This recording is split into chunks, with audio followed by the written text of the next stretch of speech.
Hello, and welcome to The Fool and the Philosopher. The Philosopher and The Fool. Nuclear power. So I've been looking into it. Alright. And because as I said, it was last time or something, I was startled by the... amount of experts on nuclear power there were in the world. Yeah, so I started looking into nuclear waste management and into nuclear semiotics, which is the field of communicating language over the course of 1,000 to 1 million years. Yeah. And it's a really cool field. I don't think there's like people that actually have jobs of it. They get like experts in to come up with ideas. And so one of the ideas is using hostile architecture. So you like in Finland has this giant... So actually, I'm all over the place here. There is no long-term nuclear storage in the world right now. None. The whole put it back into the Canadian Shield, or put it into Finland, or put it into probably Kazakhstan somewhere. Yeah. Put into Mongolia was an idea. None of those have been done. It's all theoretical. Oh, really? Except Finland. So Finland actually has a dig site, which Tom Scott did a video on last year, I think. So they've dug super deep into a clay deposit, I think. And then they've dug out in a bunch of different directions. And then their plan is to dig holes in the tunnels, put the nuclear waste in the holes, fill in the holes, and then backfill the tunnels. And so society would have to be sufficiently advanced enough to dig it out. And by that advancement, they would be able to find and recognize nuclear. It'd be really hard to get to, is the idea, yeah. Because I was thinking, like, just drop in the Sahara. Yeah. It's also very... maybe... it's also the Sahara could change, though. It's also very stable. It's very deep down, so you don't expect it to leak up or out, escape. It's a clay deposit, so I don't think there's groundwater around. They're worried about contaminating or moving through it.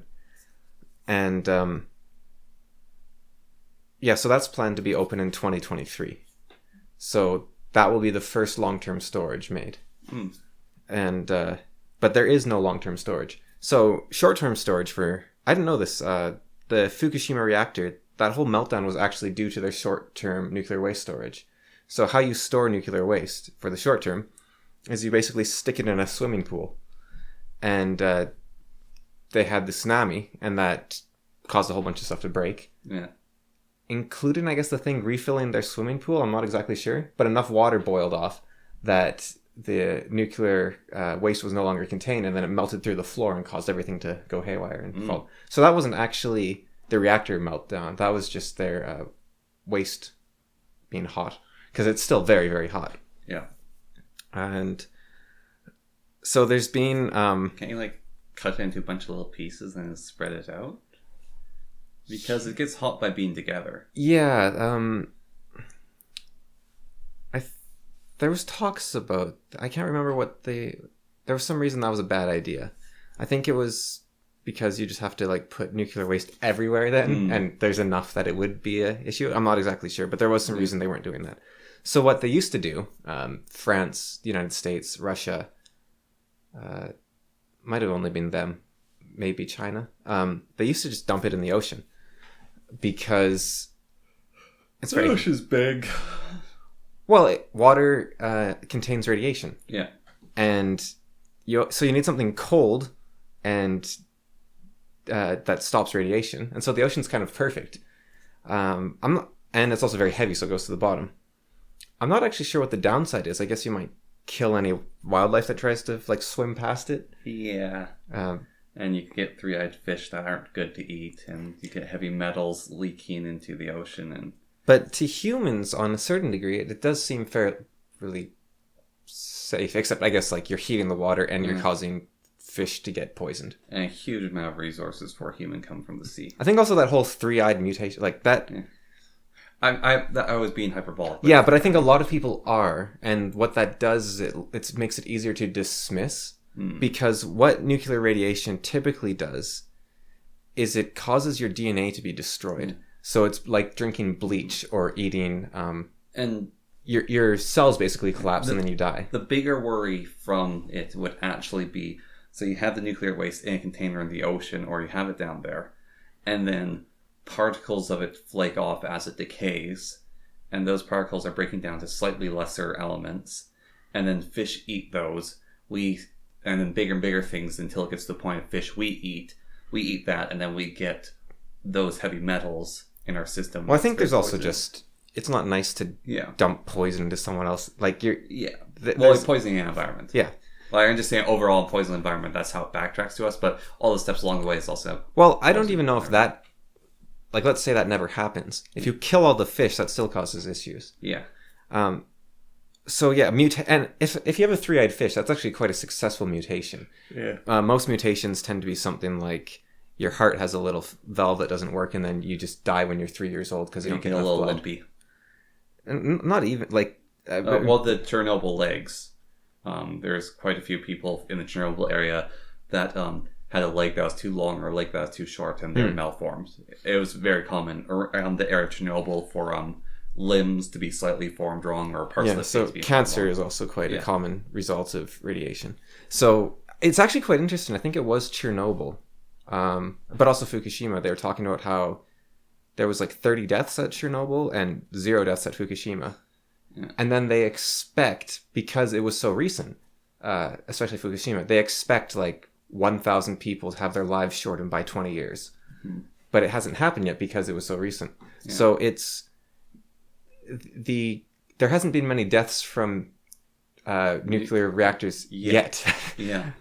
Which is horrifying. In Kurzweil's video, they did the projections that you're talking about, the 1,000 deaths, and they did the least charitable projections, and they're still quite low even with the least charitable.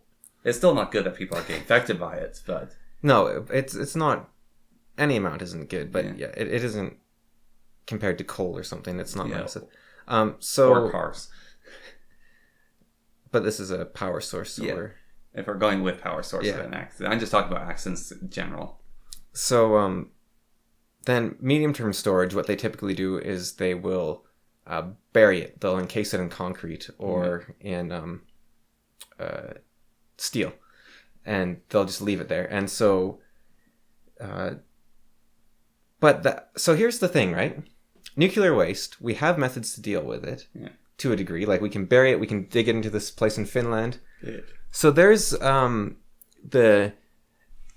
what's her name? Nirangandanda or something. They're they're from the 1700s. They're a mafia group. They're still around today, and they were recently found, like 5-10 years ago. Yeah, that nuclear power plants were paying them to steal nuclear waste, load it into ships, sail it out into the ocean, and then sink their ships. So I think what you have to keep in mind here is we have something that's incredibly dangerous that has to be dealt with very, very carefully. And yet, if you look at a mine site, we can't trust mines to deal with their tailing ponds. Yeah. These nuclear power plants are taking the cheapest shortcuts they can already. So they're paying the mafia to like bury their waste in beaches in Somalia or sink ships in the ocean. Yeah. And so already there's been issues of people just taking shortcuts. So, ways to deal with nuclear waste besides burying it. So, actually going to burying again. Another thing, so you have to bury it in steel or concrete. Yeah. A company buried it in dirt, cheaped out. It rained. The dirt all collapsed. Yeah. And then the water got into the ground. So then a bunch of groundwater got tainted by radiation. So then they had to suck up like 10,000 liters or something of groundwater. And then they have a bunch of radioactive groundwater. So that now has to go into long-term storage. And, going into what nuclear waste is as well, because you were talking about like green ooze last time, like as a joke, but it's typically bars of glass. Yeah. So they, what they'll do is they will take the rods, and then they'll just melt them with glass, mix it up into cylinders, and then they'll store those in the water. They can also mix them with metal. And there's also, Australia has developed a much safer, stabler storage method where you kind of turn it into rocks. Terrible idea. Absolutely terrible idea. Oh my, the levels just got worse and worse and worse.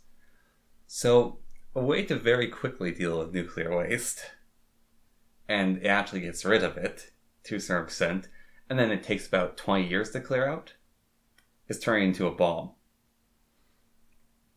Well, there's probably... I'll go into some of the other methods, because there's one that's possibly similar, but a lot safer. Yeah, well, I was just thinking, like, you could just, like, load... Because I was trying to figure out the best way to launch nuclear waste into space, and because rockets are very expensive. And for that only lasting 20 years, do you know that most boomers and Gen X people have radioactive teeth? Yeah. Like, because of all the nuclear testing? So I'm not sure it would last only 20 years. Well, I'm talking about the localized radiation lasts 20 years, then it gets into things that store radiation longer, like concrete. And bones. Yes. Concrete is a radioactive material, and also it absorbs radiation and stores it for a long time. So the pieces of concrete around Chernobyl are all highly radioactive, and they're going to hold on to it for a very long time because it soaks in like a sponge. And that's why you actually make those giant towers, the cooling towers, out of concrete. Yeah, so what they do for long-term storage is they take those cylinders, if I remember correctly, they stick them in giant barrels, they fill those barrels with concrete. Yeah. This is medium-term storage. So they take those cylinders, they put them in barrels, they fill those barrels with concrete. But then they have to constantly maintain those things to make sure that they don't get too hot. Or they break, or like, because, you know, a steel barrel or whatever it might be, they're not exactly barrels, they're like giant tanks, more they look like. But, you know, if a roof beam falls on it, or it falls over, or just earthquake, like, you have to constantly maintain these things. Yeah. Because people don't typically build things that last a very long time, except like the pyramids, which you make from a lot of stone, which is another good reason to use like heaps of concrete, I guess, over something. So maybe we should blare nuclear waste into that pit in the pyramids. You know, that like giant pit that's underneath it. Just reuse it. So the nuclear semiotics, actually. So there's a proposed thing you should write in all the UN languages on nuclear waste to let future generations know what this is. And so it's like, this is dangerous. This is not religious significance to us. This is not spiritual. This is not a weapon. It is heavy, boring, and deadly. And it's something like that. Yeah. And there's some other phrases people said you should use, like, you know, this will kill you if you take it out of the ground, leave it there, leave it forgotten, leave it buried. Yeah. Someone took that and they're like, so this was on the pyramids. You will die if you take a single stone from this place. It's like, did that stop anyone? No. Yeah. So, oh, a stone. But what the new thing did that was important was they said, this isn't religious, this isn't a weapon, it's just, this isn't treasure, it's just boring, heavy, and dangerous. And but of course dangerous. Leave a small container, here's a free sample. So some of the I won't do the nuclear, I'll continue with the waste disposal, then I'll get into the nuclear semiotics. So one of the things you can do that's been proposed is store it in the sun. The waste. Yeah. The issue with that is nuclear waste is very heavy. It's very heavy, so the rockets it would be incredibly expensive, and we have a lot of nuclear waste. Like compared to other waste products, we don't have much. But if you only have, like, let's say, I don't know, 3,000 square meters of uranium that you have to get to the sun, that is very expensive. And also, you can't get rid of it all in one trip. It's like you need a lot of rockets. You need it spread out, because if you have it too close together, it gets hot. Secondly, our record with rockets isn't great. Like especially in the past, it was bad. It's a lot better now, but still, it's not 100%. And if a rocket blew up in the atmosphere, it would be like Chernobyl all over again, probably worse. Yeah. Because Chernobyl like poisoned like the upper northern hemisphere, basically. Yeah. Like it came all the way over to Alaska and the Yukon, maybe even NWT. Like it blew all over the world. And if you have that was just a reactor in the ground. You have a rocket in space blowing up, sending projectiles like radiation everywhere. Yeah. That could be really bad. And a lot harder to contain the waste, a rock. Yeah. Because Chernobyl is, don't go near Chernobyl. So, and the cost, like nuclear power is already not worth it, I believe, cost benefit wise. Like it's too expensive. Well, that's because there's not enough experts left anymore who know how to build it. And just in terms of running the whole facility, I think. Because you have to build it as well. Yeah, there's the building and also design of things. Yeah. and then the rocket cost. Just change the subsidies from the oil and gas industry to subsidies for the nuclear industry. I don't like energy subsidies. Just get rid of them. That's my thought. But anyways, even if you subsidize nuclear, rockets would be so... Like, you would need to subsidize nuclear heavily to use rockets. So that's kind of out until we develop, like, space elevators or teleportation cannons. Or something. Like a railgun. That's still like a mass driver railgun. That still has the same issue of if that fails, you're launching it everywhere. Whereas if a space elevator fails, it just kind of comes back down and then you try again. What about the skyhook? Isn't that the same idea as a space elevator? Sorry. No, a skyhook is... you can't have them too near gravity well. Right. The skyhooks are the things that you have your planet, and then you have the skyhook orbiting around the planet, and it grabs the object that you want to send to another planet and flings it. Oh, okay. Yeah, I think any flinging is not a great idea. No, so the idea behind this basically, so you have like your two planets, and then you have a bunch of skyhooks in between the two planets. Then the object goes by and they just grab the object, spin it, and fling it, and they send it to the next skyhook and it grabs it, spins it, and flings it. Yeah, I don't think any flinging with nuclear waste is a great idea. I think slow, controlled, careful, like teleportation or lifting it up on an elevator type thing. What about playing volcanoes? Is the no, problem they erupt? Or... Well, volcanoes are kind of the worst places, I think, because they're, like, I didn't actually read about volcanoes even as a suggestion, but just thinking about it, you want the most geologically stable places in the world to bury this stuff, right? You don't want it coming out of the ground. A volcano is basically the least geologically stable place. A giant chasm opens up in the ground, right? You just drop it down the chasm.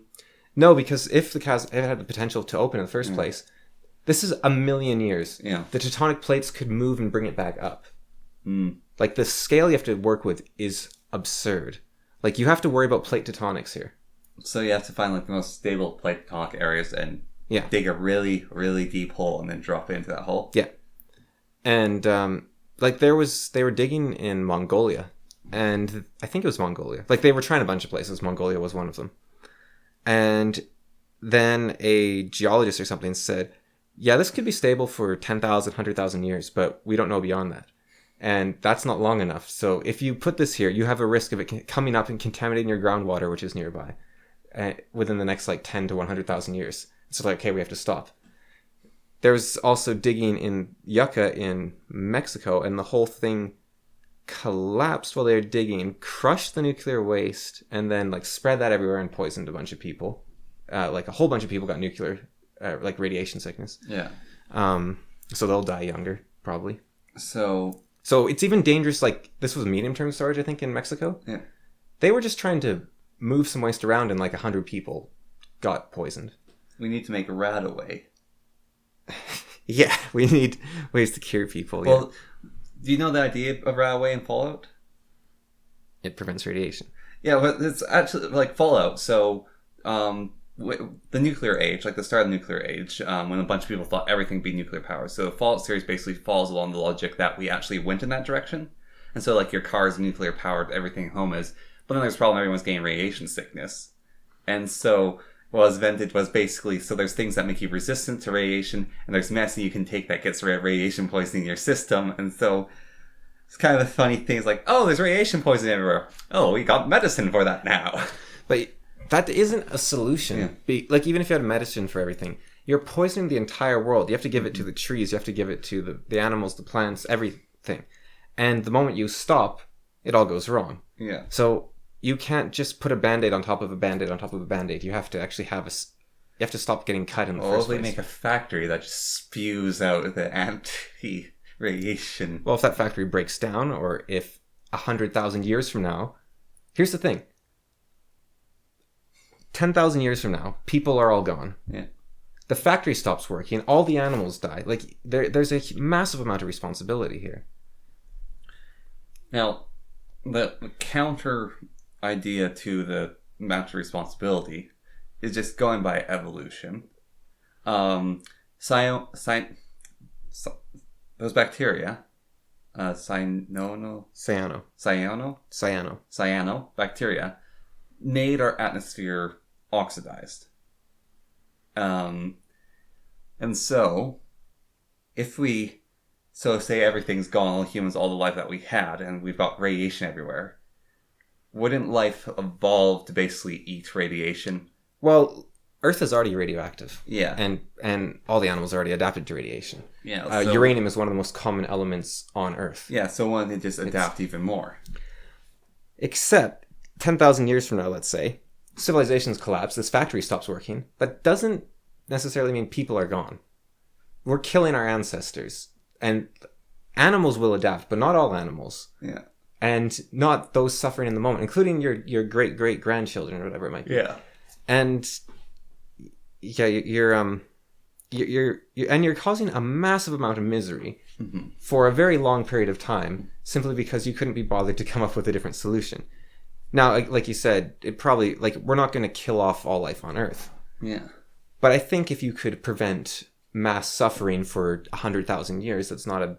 Yeah, I'll agree with you on that. Although the evolution would probably be much faster because it'd be so necessary. Yeah. So another method for dealing with waste is actually algae that can Eat it. Eat it. So that's one. But I don't... Like, that's experimental, I think. Mm-hmm. And I think they just trap it as well. I'm not sure if they actually... Well, they treat it like trees treat it. So the algae trap it, and then they break down, and they have it trapped in their system. And then more things will eat that, and it keeps breaking down. It'll be stored. So just, like, evenly spread. Well, yeah, it's like storing... Well, it's sort of evenly spread. So when a tree takes in CO2 and stores it, there's the whole thing, like, oh, you cut down a tree and you burn it, then it releases that CO2. So it's like, we need to plant trees to store up the CO2. And there's also algae that store the CO2. So there's that whole thing. But they take in a lot more than you think. And when you burn it and they release it still trapped in carbon. And so, the same is the case for algae. So if the algae were to die or something was to eat them, all life's carbon. And so the radiation would still be trapped in the carbon of the algae. So it's stored better than before. Right. Yeah, that's another thing that was interesting. It said with every method of mitigation and mitigation, let's Treatment. say. Treatment, yeah. The need for long-term storage is still necessary. Yeah. So none of these methods actually get rid of the radiation. So we make barrels and we fill them full of the algae and then we bury that. Basically, like, we reduce the problem. We make it smaller, but we still need a long-term solution. So I'll get into the semiotics about that. So another solution you can do is you can reuse. Well, let's do recycle first. So you can actually recycle nuclear waste. Yeah. It's incredibly expensive, dangerous, and dirty. You create a whole bunch of waste products. You create a whole bunch of toxic environment, and it's very expensive. So you end up with it's not worth it. Like, it's much cheaper to just mine more uranium. So no one's going to do it unless you have subsidies or something. Or we develop the technology to actually make it not that unpleasant. But uranium isn't that hard to mine in a relative sense compared to the extreme amount of work it is to recycle uranium. Because fuel rods aren't spent, so you can actually get quite a bit left from... Obviously, they're not spent, otherwise we wouldn't have a waste problem. Yeah. But it's quite a bit of work to recycle them. So you can reuse them. You can use a different kind of reactor that is able to reuse the material. The issue with that is you apparently end up with weapons-grade plutonium when you do that. And it's also not super energy efficient. Sorry, not energy efficient. Cost-effective. Yeah. It's not super cost-effective. So again, this seems like needs further development, which we did not do. Also kind of dirty. And you're ending up with nuclear, like, weapon material. So this is actually done. France has a reactor that does this. Yeah. It's the only reactor in the world that does this. Huh. But France does do this. They reuse it. But you'd need quite a bit of security, I imagine, on that place. Are there plutonium reactors? Well, I think this one would be. But I'm not sure. I could be wrong here. But one of the byproducts, at least, is plutonium or something. Yeah. At a weapons-grade enriched plutonium type thing, which is an issue. Yeah. So another thing you can do... Do we want the French trapping that then? Is... this was developed during... I think Bush was putting a huge amount of money into developing ways to get rid of nuclear waste. That was... It's actually really interesting reading about anything, and you see how much thought and time goes into it. Oh, you see, it's more like when you see presidents and prime ministers and whatnot working. Like, you see all these things like, oh, Bush passed the laws to really look into waste reduction. Obama reduced that, but Obama reduced the implementation, but focused. So he like got rid of 90% of the money, but then doubled down on the development. So he's like, okay, we're not going to do this because our techniques aren't that good, but like we need to develop the research way more, so double down on that. That's never what's in the news cycle. It's not their actual policy. Like this, like, okay, we need 2 more water treatment plants here, and we need a... Well, that sounds incredibly boring to the average person, I suspect, because I actually really like details like that. But I think that is kind of... Even if it is boring, it's interesting how... What people argue about and complain about, like, oh, I hate Biden, oh, I hate Trump, whatever it might be. You have no idea of 99% of what Biden's doing. Yeah. Like, you're like, oh, he messed up Afghanistan, he's a bad speaker, he's doing this. It's like, he could be, who knows, he could be the guy keeping the forestry industry together behind the scenes, or he could be the one making sure that the streets, not even forestry, like, much less, like, what percentage of gravel should be used in street, like, asphalt or something like that? Like, oh, can you sign off on this? Can you sign off on this? There is so much that leaders do behind the scenes. Could you grind up the radioactive material and put it into roads? That'd be a way to hide it, at least. Actually, like, I didn't look into this one enough, actually, but the Australian Cinerock might be sort of like that, except like it's trapped inside a rock that I assume you wouldn't want to grind up. Yeah. But of course, the problem with that is, okay, you have this stable rock that might not be radioactive. Yeah. But I imagine then you don't want anyone to ever break this rock, so you still have to hide the rock somewhere. You still have to bury it somewhere deep in the ground. And don't you use it in tank plating and... That's depleted uranium. Oh, depleted. Yeah, which is very different from nuclear waste, because the waste is highly radioactive, whereas depleted isn't. So, although I'm not sure how radioactive depleted uranium is or not. So the thing that came up, I think it was under the Obama administration, was you can, kind of like your bomb idea, but actually your bomb idea, there's another thing that's related to this, so I'll go into that. But you can use lasers to decay radioactive material rapidly. So you can take your waste and just bombard it with lasers, and it will rapidly go through half-lives. Yeah. If you do it right, obviously. And so you can actually just completely... So put it in a lead box, then bombard it? Yeah, and then you can turn it into lead or iron. I guess lead, right? There's a lot of things that go through before it gets to lead. Right. And they're all really, really nasty. So you turn it into what you want, and then you're good to go. That's great, but you were doing this for energy in the first place. And the lasers take a ton of energy, I take it? Lasers take a lot of energy. Plus, again, even if it pays off, which I think it does, like I think it is worth it. Yeah. But your uranium is suddenly giving you way less energy. Yeah. And also very expensive. Mm-hmm. So a really interesting idea is, but almost fictional at this point, fantasy, kind of related to your bomb thing. You can put nuclear waste into a fusion reactor, and cause it to essentially, as I understand it, turn into more materials.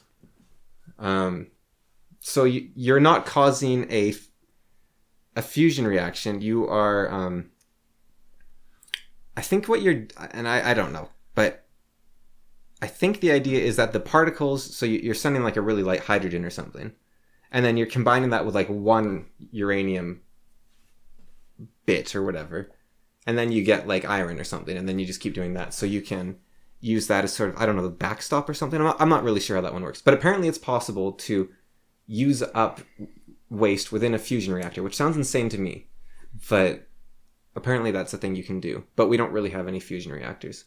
Yeah. And the fusion reactors we do have this issue. Garbage. Well, we have some that work, but the thing is, they overheat. Well, it's more than overheat. you need to replace all the parts. Like, they destroy everything within them. It's not stable. Well, they don't destroy everything within them. They don't let them get to that point. So they turn them on and they turn them off. But you're aiming a whole bunch of stuff at this one point, and if you miss, then you're... Like, every time you try to close it, you have to reset all your angles, and then if anything goes wrong, you've, like, melted your support structure and you have to start again. Like, it's... Well, they don't do it like that because building them takes about 50 years. So... Well, no, I'm not talking about the entire structure. It's like the individual... Like, if you're... let's say your laser's lens is warped or something. That'll just get blackened or burnt out, and then you need something new. So, like, each individual part you need to constantly maintain. Are you talking about the dome fusion reactors? I don't know. I'm talking about the most advanced fusion reactors I learned about, I don't know, 4 weeks ago or something, off bad memory here. But they essentially work by concentrating a whole bunch of lasers on a single point, but if you're off by, like, microns, then it doesn't work. So it's a real pain because we don't have, like, sensitive enough ratchets to, like, angle it right. So you have to... And if you do angle it properly... well, you have to kind of angle it from the inside. And so if you do that, then you can't get out, obviously. So if you do it from the outside and then put it together, then everything's moved. And so you have to do it very carefully and, like... So it's all very fiddly. You have to, like, shoot. Oh, that missed. Okay, adjust number 3 a tiny bit. Shoot again. Oh, okay, adjust number 4 a little bit. And so sticking waste within that already very precise system where it's like, okay, everything worked. We can't allow any dust in here. It all goes wrong. And then you're like, hey, can I just chuck this bar of uranium in there and just hope nothing else goes wrong? So that hell pit in the salt mine, where is that? They start going down and it got hotter and hotter and hotter. Oh, the cola pit or whatever. Yeah. We just need to dig a really deep hell pit. Well, that's kind of like in Finland what they did. It's like 1 kilometer deep. Yeah, no, we need to dig to, like, mantle, like, through crust to mantle level where we, like, start hitting the molten stuff and dropping into that. We're not able to do that. We need to get technology that lets us dig that deep. We don't have the technology to dig like that right now. So, you know, like a loudspeaker, right? Yeah. We basically make a loudspeaker for a nuclear bomb and we aim it at the ground. And then we just have that punch energy into the... Yeah, well, I mean, that'd be kind of like fracking in a way, wouldn't it? Yeah. You would... Do you know that, remember the Artemis Fowl book where the molten metal? So that was actually based on a thing to dig into the earth. And so that's actually a really cool thing. So you find basically a place where iron deposit just goes really, really deep into the earth. So that's your starting point. Then you get a lot of metal, like a stupid amount of metal, and you heat it up somehow to a ridiculous degree, and then you've dug down to this ore, like the really good iron ore, and you drop that molten metal onto the iron ore, and then it causes a chain reaction of melting, and it basically melts all the way down, and it keeps getting hotter and hotter as it melts, and then it continues through all the iron, and then it punches through the crust. And then you need to have a basically indestructible object inside that, holding all the nuclear material, and it goes down there. Because they thought this is a probe idea, so you have like an indestructible probe with a bunch of sensor material, and you have it ride the molten iron down into the Earth's crust. Unfortunately, we don't have indestructible materials right now. And also, I think there's still the issue of stability. Like, you would want to make sure you got all the way, because if you just chuck it into, like, the pit in Kola, and you have an issue where, oh, wait, that was hot because there's a volcano there, and suddenly that bursts through and sends all the nuclear material back onto the surface. Like, you chuck it into, like, the volcano in Hawaii, and it just, like, it'll flow out, like, or the next day. Or the Marina Trench just moves a bit. Yeah, well, it'll just cough it back up onto the ocean floor. Yeah. So you have to choose very stable places. So... Yeah, those are a lot of the, or some of the waste disposal methods. None of them really work ideally, and they are fairly dangerous and inefficient. And even the non-dangerous ones, and it's all expensive. Mining uranium is way cheaper. With the case of the pyramid, right? Like, just make a giant stone cube and then put it in there. Or a pyramid, because pyramid's more stable. People go, why is there a pyramid there?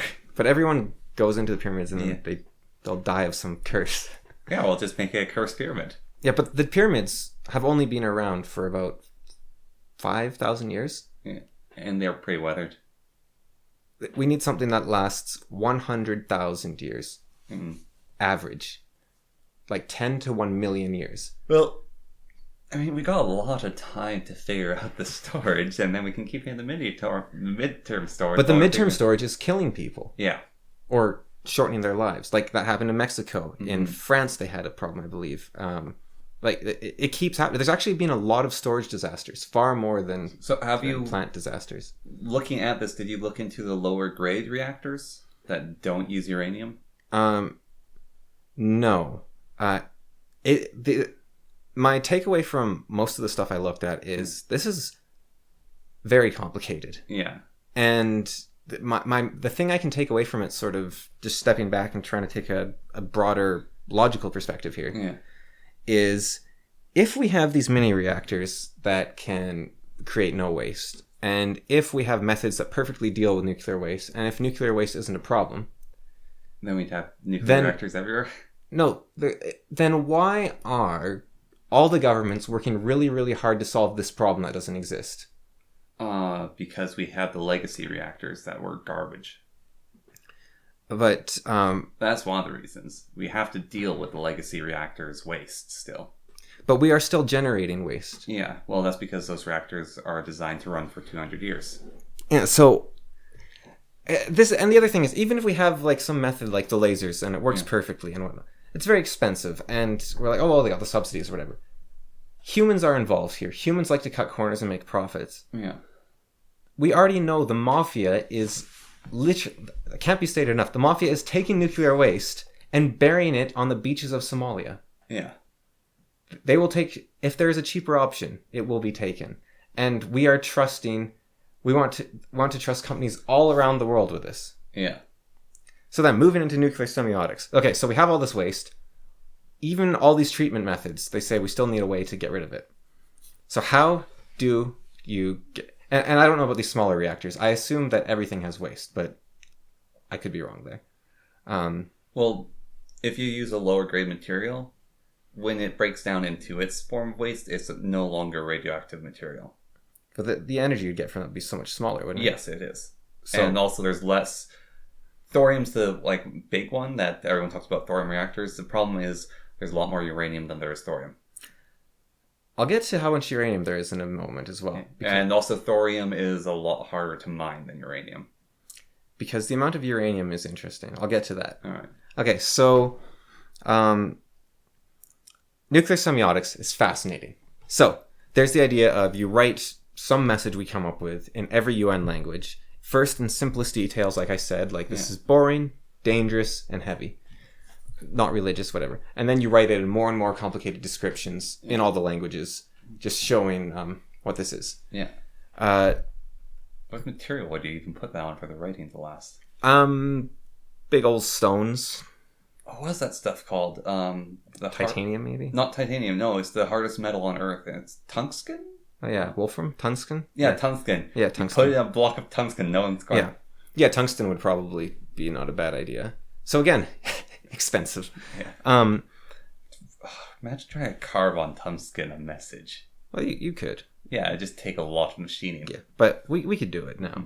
So you could just probably melt it and then melting tungsten. The melting point of tungsten is one of the highest melting points in the world. It's like ridiculous conditions to melt the stuff. We can make basically any temperature in the universe on Earth. I guess. Like the hottest point in the solar system in history was on Earth, I think, or something. Like it's maybe in the center of the sun. But we have made some very hot temperatures. Yeah, we haven't gone anywhere near the hottest of suns. No, in the solar system, I said. Yeah, solar system, yes. But also the center of the sun is probably a whole lot hotter. But we have made some very hot temperatures on Earth. Yeah. Like much hotter than the surface of the sun. Yeah. Much hotter than lightning, which is even hotter than the surface of the sun. We've made some very hot temperatures on Earth. I think we can probably handle melting tungsten. Maybe not. I don't know. Sometimes sometimes it's funny because I forget that we're still not much above like banging rocks to ever. Smart monkeys. Yeah, there's all these walls of limits of stuff we can actually do. Yeah, it's like, oh yeah, we can do it. It's like, no, there is no way for people to do that. Like batteries. Yeah, well, car engines. The combustion engine. There's or harnessing nuclear power. Well, a combustion engine, like people, why aren't there more efficient cars? And there's science basically saying, so the improvement in car engines now, like they kept going like really, really good. Now it's like you're happy if you get half a percentile improvement in a combustion engine, because they kind of peaked on being able to make more efficient car engines. Like the combustion engine sort of has a max level you can bring it to. Well, it's funny as well, the nuclear power. Mm-hmm. You've got you're taking a rock that you picked up, then you pour some incredibly deadly acid, hydrofluoric acid, on it. Yeah. And I'm not sure how they do this part, actually, because then you spin it a bunch. Yeah. But the thing about hydrofluoric acid is I'm not sure what they're spinning it in, because hydrofluoric acid burns nearly anything. You're spinning it in depleted uranium? Yeah, I don't know what they're doing. Like, and how do you get that in, like... Glass? Maybe. I think you can eat glass. I thought glass is, like, basically non-acidic reactant. Hydrofluoric acid burns basically anything. Yeah, I'm pretty sure glass is, like, a non...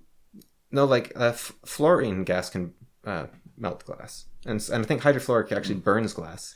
I'm pretty sure there's a type of glass that's, like, non-reactive to acid. Okay.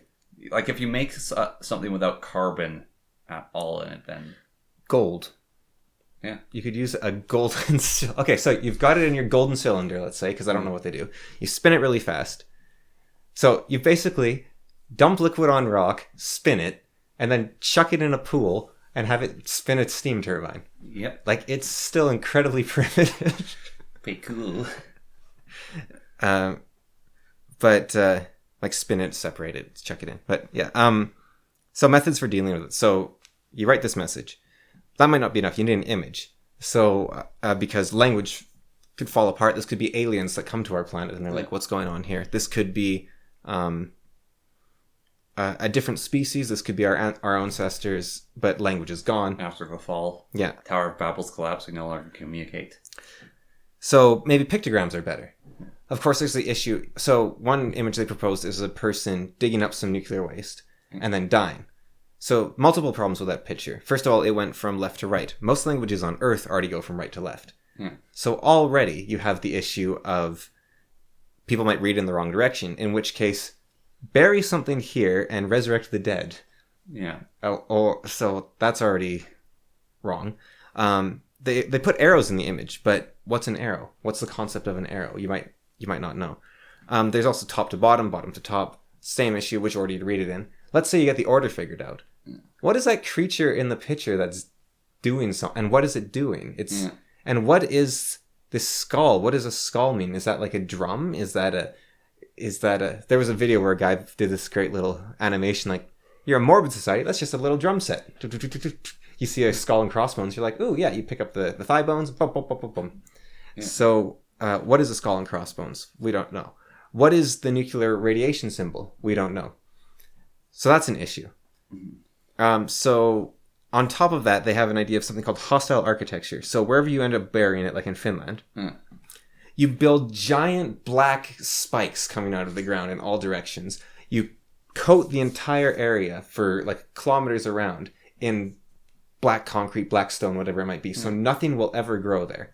And so you make, this is the Deadlands. Don't come here. And so I had this ridiculous thought. I mean, technology-wise, we can't do this, but so you have your giant pit, right? And then you just have it like a cube suspended in the pit. And it's just like this imposing cube with like a little bridge to it. Or not even a bridge, but just like held there. It's like, don't go into this place of death. Well, that's just asking Indiana Jones to come in. Yeah, well then Indiana Jones goes in there, he dies, then other people are like, okay, we're not going in there. So the idea with the spikes and whatnot is not just to scare people, because people are curious at the end of the day. But it's also to be more of a like nobody's going to go into the Sahara and live there because it's a wasteland. Yeah. And so the idea is to build a wasteland so everyone's like, okay, this is a land of death. There's no point going here. So sure, you can take a sojourn into the land of death, but then you'll die, and people go, don't go into the land of death. Yeah, or you go there and you're like, no, there's nothing here, and we can't grow stuff here, so let's leave. Another idea... And the ground's covered in caltrops for some reason. Another idea is build giant square, kind of like buildings made of just solid stone everywhere, full of alleyways that lead to nowhere. So it's like a giant maze that leads nowhere, everywhere. And so the idea is that you feel like you're, in a city, how it's kind of imposing the skyscrapers. So you feel small, insignificant in a dead place. So it's like, this is the land of the dead. We should leave. So it's not like a dead land. It's the land of the dead. You're like, these are paths that go nowhere. So you leave. Another idea is you infuse the area with a bit of salt, just a light layer, not enough to mine, but you want it to all be, but you want like heavy stone and whatnot. So because salt, that washes away after a million years. Another idea is you get a bunch of rocks, pile them up, blow them all up with TNT, and you create, it looks like civilization fell here. So this is the place of like a dead civilization. So you don't go to the ruins of the dead civilization where everything collapsed, because obviously this was their downfall. Yeah. And this is on top of the already incredibly buried things, so you wouldn't even be finding it anyways. Another idea is you just don't tell anyone where any of it's buried. Like you have, 100, 200, 1,000 of these sites around the Earth where you have to go for a kilometer down where the waste is buried. Digging randomly, you're almost certainly not going to find them. Yeah. So as long as you don't tell anyone about them, then it's kind of fine. That plan's already gone because everyone knows about the location of the place in Finland. Yeah. So already doesn't work. But it could be a failsafe, I guess. If society really does wipe out completely, then as long as it's buried deep enough, it is kind of safe. Yeah, it's hard to get. Now, of course, we don't know how stable it actually will be. Yeah. A meteor impacts, rocks the Earth back up, waste comes out. Mm-hmm. Of course, meteor impacts might have bigger problems to worry about. Yeah. Another really interesting one is you genetically engineer all cats on Earth to change color in the presence of nuclear radiation. And then you create a folk myth about cats changing color in places of great danger. You create songs and you spread them all throughout society so that they pass down generation after generation. So this is in the case of societal collapse and we have to come back from a fall. Yeah. And so a Finnish band actually created a song called Don't Change Color Kitty, and it's designed to be really catchy and annoying so that you wouldn't forget it, so that'd be sung and spread out through all of time. Of course, I don't think you knew about it. Yeah. So it didn't really work. But we'll just put in Antarctica. People could eventually go to Antarctica, continents move and shift. I guess. And I think it's volcanic. I could be wrong there, but I think it's... There's also glaciers moving on it. Yeah. Well, glaciers, big issue for the first however many feet. Yeah. Meters. Like, I don't think a kilometer of glacier is an issue, but no. Still, bit of an issue. So another thing with these sculptures is you have giant monoliths everywhere, basically. These giant, so you'd have, sheltered monoliths. Yeah. So you have, let's say, a series of concentric U's, right? Yeah. And at the center is a giant pillar, and on it is written in every language you can think of, plus pictures of what the problem is, so that people at least think, there's something important here. So you make it look like a place of extreme importance. Yeah. And so you come to it and you have to navigate through all these sheltered rocks that protect. So that's how you keep the message safe, is you surround it by like a dome of rock, surrounded by a dome of rock, surrounded by a dome of rock, surrounded by a dome of rock. No.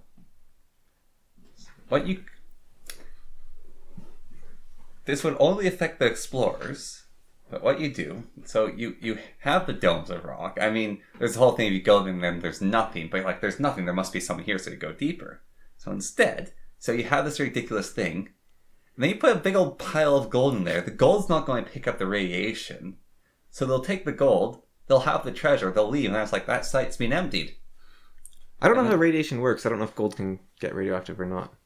Not really. But, of course, the problem is that there are people around now that like gold with that, so... Yeah, well... And then that's a site you have to guard. Yeah, well, you just have laser dogs in it. Well, see, that's an issue, is we don't have laser dogs. And also, having to guard... Radioactive waste. Your your waste, your nuclear power plants. That's another issue with nuclear power in general. You just have to keep it guarded. You need guards everywhere, and you have to trust all those guards. And you have to trust your scientists. And you have to guard the burial places, and you have to guard the people digging them. You have to guard everything. Do you have to guard even the mining of uranium? I don't know. Now that said, oil is very similar. Like oil trains are run on random schedules so that terrorists can't blow them up because they're very explosive. No doubt. So they actually run completely randomly so that you Are then pipelines a problem? I don't know. Because it seems like pipeline's like a very juicy target. I don't think you can blow up a pipeline. But you blow up one part of it, then you light that on fire, and you've got big. They have a lot of fail-safes in them. Yeah. Pipelines are basically the safest method for transporting fuel. Because cars crash. Trains don't crash, but they can be derailed. Yeah. So trains are one of the safer methods, but they have the issue of terrorism. Boats sink. Like the oil tanker. Yeah, boats... boats leak in general. Yeah. Boats just kind of leak anyways. And there's that massive thing with the oil spill. Yeah, and then oil spills can happen, which are bad. Again, so pipelines are basically the safest, cleanest method. Yeah. The downside of a pipeline, similar to a train, is the massive upfront investment. And also they take up a lot of land. Yeah. Yeah, like a train. Mm-hmm. But yeah, for transporting fast and safely, they tend to be the safest. I think a problem with trains might be diverting as well. I'm not really... That's a good point of... Well, I guess is the speed as well involved, potentially. Yeah, I'm not entirely certain on that. So another method for protecting the nuclear waste is really interesting. So there is an organization on Earth right now. Yeah. Well, there's probably several, but there's one that's known about, because the Masons and the Illuminati and whatnot. I have a friend who's a Freemason. Oh. They're less mainstream. You don't just join them; you have to go through some process. Freemasons are going downhill. I think they let women in now. Oh, sheesh. It's all gone to pot. That could actually be an issue, just because the whole point of the Freemasons is that there is ancient knowledge which we may not understand but needs to be preserved. And if the society had rules that you are then changing for the sake of modern sensibilities, you're actually destroying the whole purpose of the organization. Yeah. The Freemasons is an organization based on holding tradition, is it not? On sacred architecture, I think. So they're lore keepers. Yeah, but it's also you build buildings to keep the secrets of society. Yeah. So you build stuff with the golden ratio and whatnot, so that future generations can look at it and learn from them and study them. And so yeah, that is. Now that said, maybe the Freemasons actually do have room for women in them, and they just reenacted it or something. Yeah. Or maybe they reinterpreted something, but even reinterpretation can be quite dangerous in that sort of organization. But I think the Freemasons are actually a relatively new secret society. I'm not sure. Or are they? Well, I think they're an offshoot of much older societies. Well, but the leader of the Freemasons, didn't they build the Tomb of Solomon? The Freemasons. Yes, the Freemasons built the Tomb of Solomon. So that's okay. So they're actually older than this organization, I'm thinking of. Yeah, they're fairly old. Yeah, but they are just an extension of even the mysteries. Yeah, the mystery of the Druids came from India.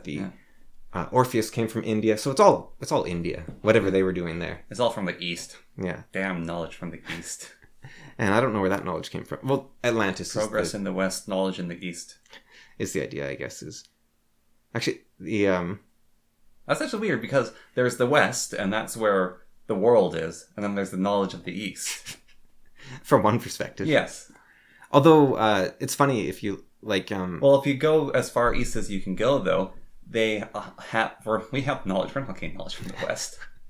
Well, if you the Arabians, in Arabian Nights, Aladdin is from this mysterious land far to the east called Agrabah, which was China. So Aladdin is Chinese, which I think they tend to make him Arabic, but he's Chinese. He's not a normal Arabian person. He's from that mystical faraway land to the east of China. Huh.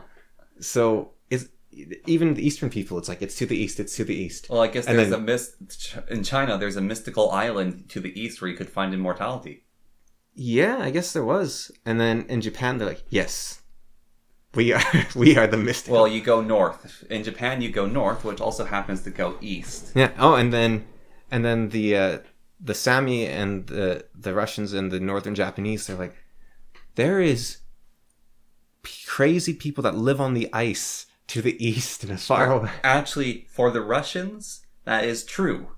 There was... Well, they traded with the Inuit. Yeah, they traded with them, but there was like these weird people who had mythical resources. Because the stuff that the Inuit had, the Russians didn't, and the Russians really wanted that stuff because it was super cool. And so it was like... Actually, like ivory and stuff. Yeah, these guys don't have iron. We'll give them iron. And we get these furs that can't be found in Russia. They sell pottery as well, I believe. Yeah, we get these furs, we get pottery, we get wood.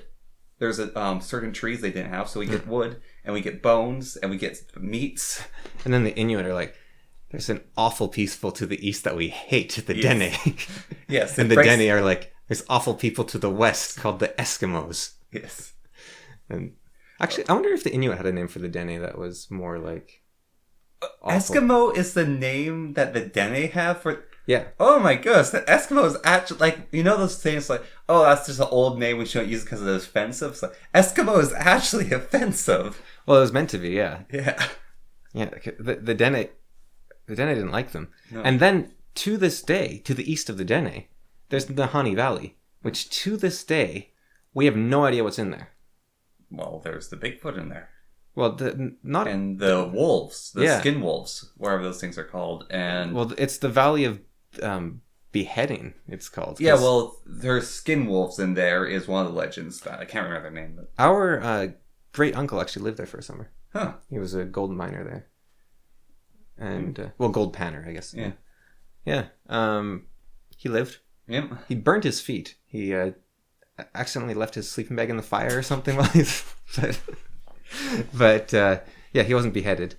Yeah. But yeah, it's... Well, there's like more than just the beheadings that happen there. Like people disappear. It's a spooky, weird place. Well, actually, if you look at a map of the Yukon, Yeah. you look at all the named mountains, Mhm. you look at the non-named mountains, like, Yeah. this place isn't explored. Yeah. And Nahanni Valley in Northwest Territories, not explored. Well, so where Nepal is it? Yeah, Nepal. So there's mountain ridges where people live and are well explored and well established. All over Nepal, there's mountain valleys that are really, really inconvenient to get into, but they've got forests, they got animals, they got snow leopards. That's one of the things we know, because snow leopards have ridiculous range they travel over. But like, Nepal is covered in unexplored valleys full of life. I thought leopards live in Afghanistan. The snow leopards also live in Nepal. Maybe is Afghanistan near Nepal? I Yes. think? Yeah. Yeah, Okay. but yeah, so there's like these huge valleys that are full of life. We know there's trees in there, we know there's wildlife in them, but we can't go to them because they're on Nepal. Yeah. No one's going That's to one of those things where we have satellites, but we don't have trucks, helicopters that can A satellite can't look through trees. Yeah, we have limits on well, even if a satellite can, we don't have enough eyes to look at every spot at all times. Yeah. So secret organization. Yeah. So the Catholic Church. Now, the interesting thing about the Catholic Church is they have kept all the records and all their values for about 2,000 years. They have vaults that they don't show the rest of the world that contain potentially original copies of the Bible. And yeah. Well, Ark of the Covenant, the Shroud of Turin. Was it the Shroud called? Yeah, the Shroud of Turin. Yeah, the Shroud of Turin. The rose glass. That was the artifact that got saved. Luckily, wasn't that in that's in the church in France. Yeah, but that's not in the Vatican. No, but I'm saying it's an offshoot. Well, in the Vatican, with the place with the rose glass, they also have another artifact. Yeah, they have the crown of thorns that Jesus wore on his head. Yeah, and that was also saved. Yeah, in the Notre Dame Cathedral. Yeah. Yeah, so the Catholic Church, they also, when the Roman Empire fell, were responsible for preserving basically all knowledge for 500 years. Mm-hmm. They kept everyone with their knowledge. They were like, yeah, this is a windmill, this is how you make roads. So they're an organization with a long history of preserving knowledge. Yeah. Much like all the mysteries, but they're a much more mainstream one. Yeah. So the idea is you create a sort of council of lore keepers of uranium that will preserve the knowledge for time immemorial. There's actually, in Fallout, there is the nuclear church or something. I can't remember, but there's like a cult of radiation worshippers. Well, these aren't worshippers. These are... Yeah, but I'm saying, if you have a church of lore keepers that are supposed to keep it, so you have the higher-ups, they need people lower down, so you get your radiation. Well, what I think is really interesting about the mysteries, like all of them, is they had massive amounts of knowledge about all sorts of things. Yeah. And the way they preserve them is like they preserve them with astrology and numerology and with buildings and with legends and myths. Things that last. And so what they did was like numerology is interesting, right? Because you say, well, this is like the Kabbalah in Canada, I think they're called, where it's like, oh, I'll change my name so that's a lucky thing. That was not numerology. Numerology was if you take all the consonants of Jehovah, and you convert them into their numerical equivalent and add them together, you get 365, which is the number of days in the year. If you take, I can't remember what it was like another thing, add them together, you get 26, which is like, well, half a year. It's a very important number. Like every word in the Bible, basically, and a lot of like the sacred Hebrew words, you could convert them to the numerical values to learn a lesson from them. And so that's where the number would be 666 and everything comes from. But it's very they were encoding knowledge. It's not that you divine the future. Like you can't like, oh, the world will end on what day. Although that could have been encoded in it, and then trying to reverse crack it is what that would mean. Like that's what those people are doing, is they're trying to find what the ancients knew and reverse engineer it. So there is actually a valid reason to attempt to do that. Now, that would be assuming that you think the ancients knew the world was going to end. When the world was going to end. Yeah. However, there is lessons you can learn from there, like the number of days in a year, or... Because you think, well, what... That's quite a complicated idea. Yeah. Because you're saying...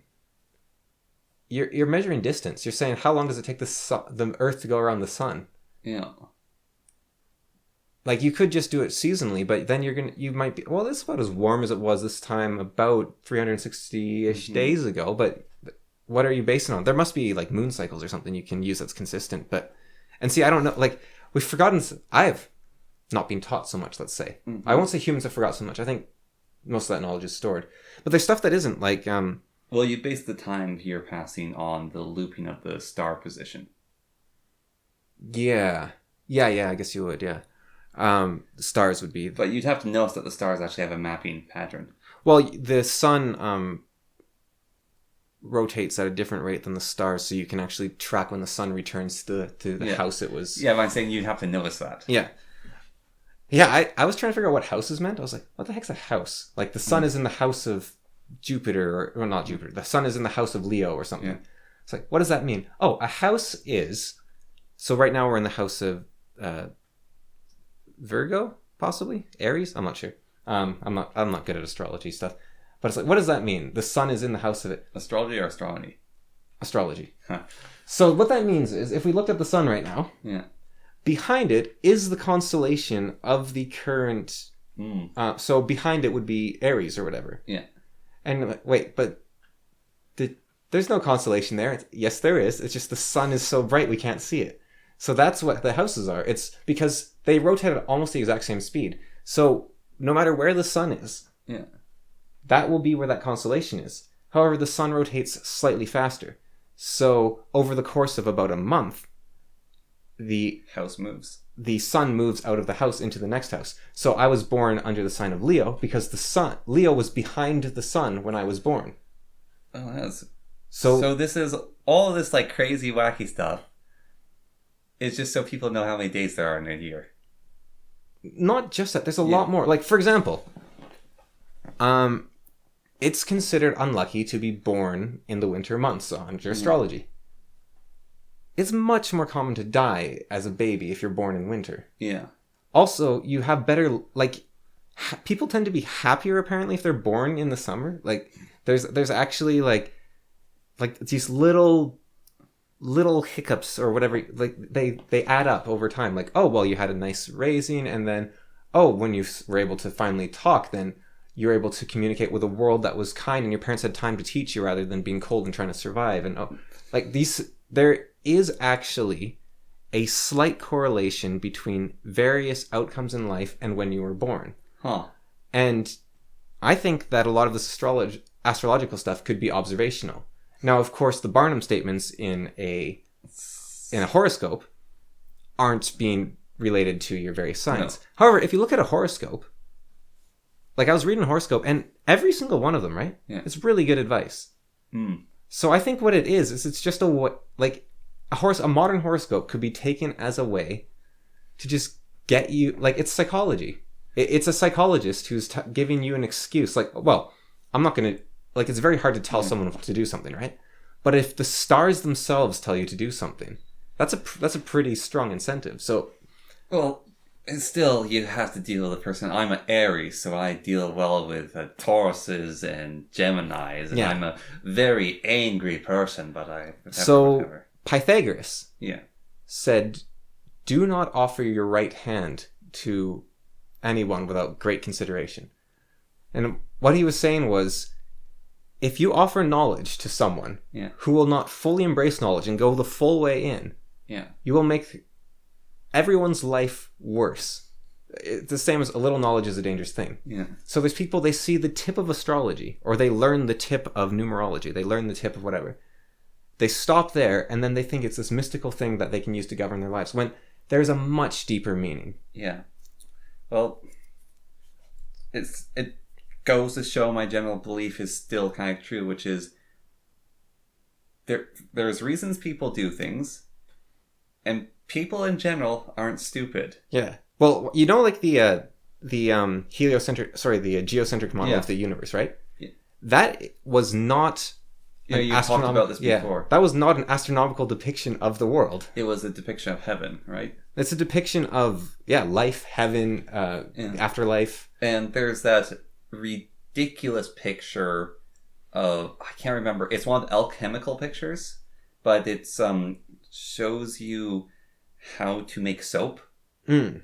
It's like this really bizarre picture of alchemy, but it's the code for making soap, and it's like talking about how you burn something to get like the ash, and I'm just going to... Well, a lot of alchemy is encoded. Yeah. Well, I'm just going to make it up because I don't know alchemy, but you burn something to make ash, so it's like, oh, the circle is fire, so you burn the wood to make ash. As triangle is fire. Okay, so you have a triangle, fire, and then you take the result of it and you mix it with water, so the symbol for water, so you show them mixing, and then you add something, I can't remember what you add to make soap, but you add something to that, and then you mix it, then you let it dry and all that stuff. So there's this weird random picture for how you make soap. Yeah.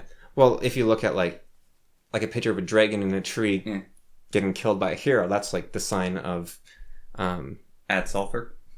Well, it's the sign of the Philosopher's Stone or something like that.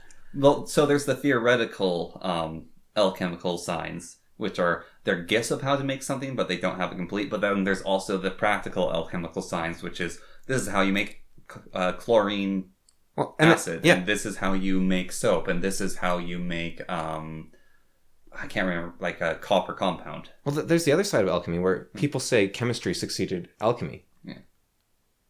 And that's not exactly true. Alchemy is still relevant, I think. Yeah. But if you want to say a science succeeded it, there was two sciences which succeeded alchemy. There was psychology and there was chemistry, because all of alchemy is also about the purification of self and the mind. Yeah. And so if you lay down a peacock feather, you are saying that I am beginning the journey of creating the Philosopher's Stone.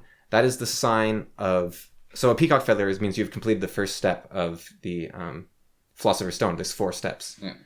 And so there's albedo, negrito, and there's a white... So albedo's the white step. Then there's the black step, there's a red step, and a yellow step, I think. Yeah. And those are the colors of the biles and humors. And so, I guess, yeah. And so they're the sign... Oh, that's a kind of cool... It's probably related, because it all tends to be.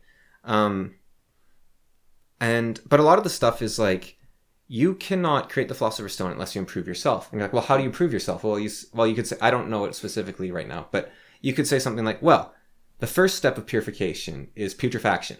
You have to let something sit for a while in the dark. And so you say, okay, well then, I must too go into a dark place for a while and wait there until I am overwhelmed with dark feelings. And then you bring it to albedo, you bring it into the light, and then you have to ferment it. And so it sheds everything that was lost and it transforms into something new.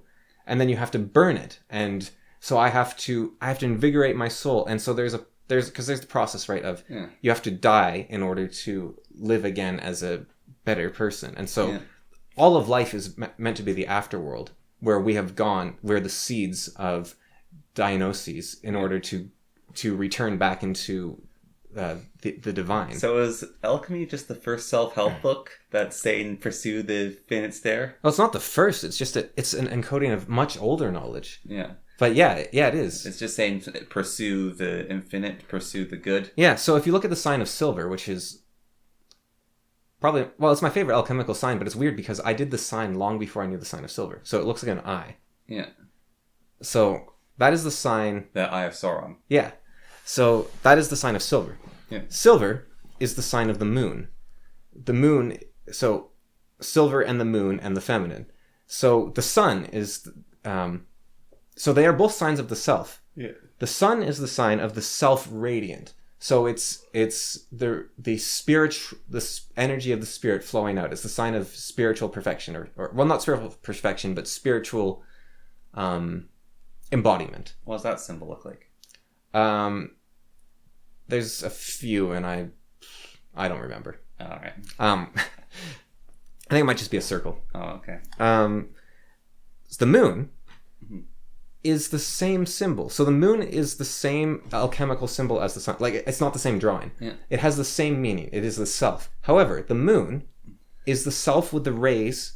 So it is the sun with the rays. Instead of shining outwards, shining inwards.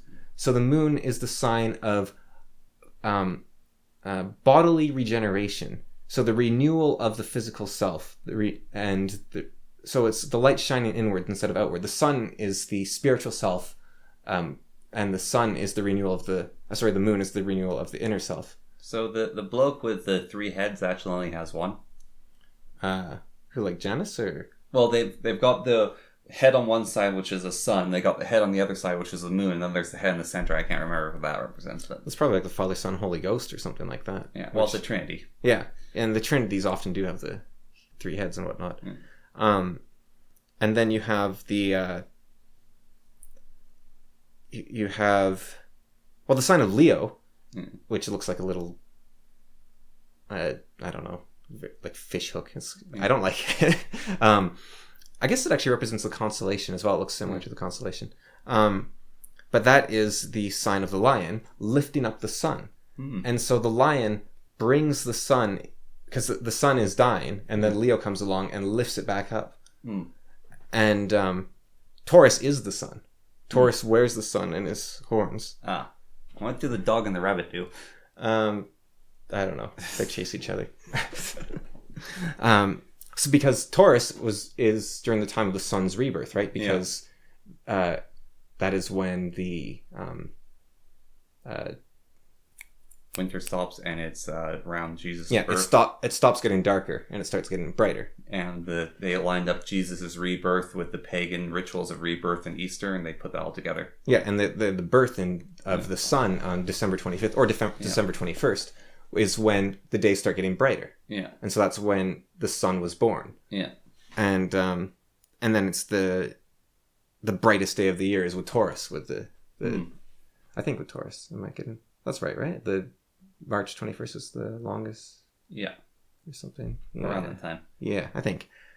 It could be, I forget these things. But there is a lesson in all of these things.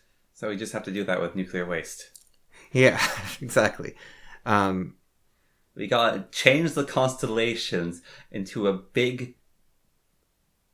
I don't know if you could make satellites like that, but you make a new constellation, which is the nuclear waste side.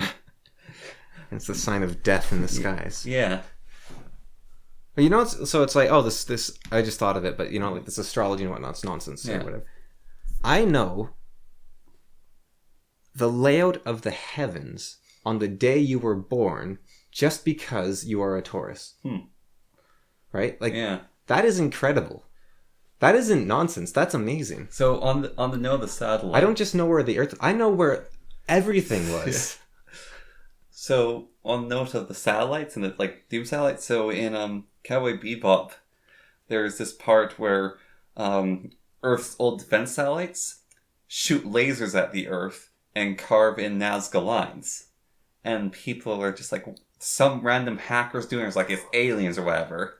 And I just think like the scene's really cool because they're like just these old defense satellites with lasers just carve Nazca lines in the Earth.